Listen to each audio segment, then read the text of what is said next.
যুক্তরাষ্ট্রের দেওয়া যুদ্ধবিরতি প্রস্তাব গ্রহণ করেছে হিজবুল্লাহ ও লেবানন সরকার।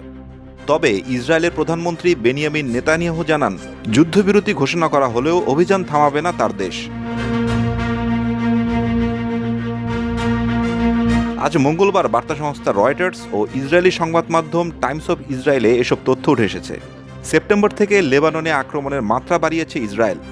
হিজবুল্লাহর শীর্ষ নেতাদের হত্যা করার পাশাপাশি দক্ষিণ লেবানন দখলে নিয়েছে ইসরায়েলের সামরিক বাহিনী আইডিএফ। সিএনএন জানায়, মার্কিন প্রস্তাব অনুযায়ী প্রাথমিকভাবে ৬০ দিনের যুদ্ধবিরতিতে যাবে ইসরায়েল ও হিজবুল্লাহ। একে একটি স্থায়ী যুদ্ধবিরতির ভিত্তি হিসাবে দেখা হচ্ছে।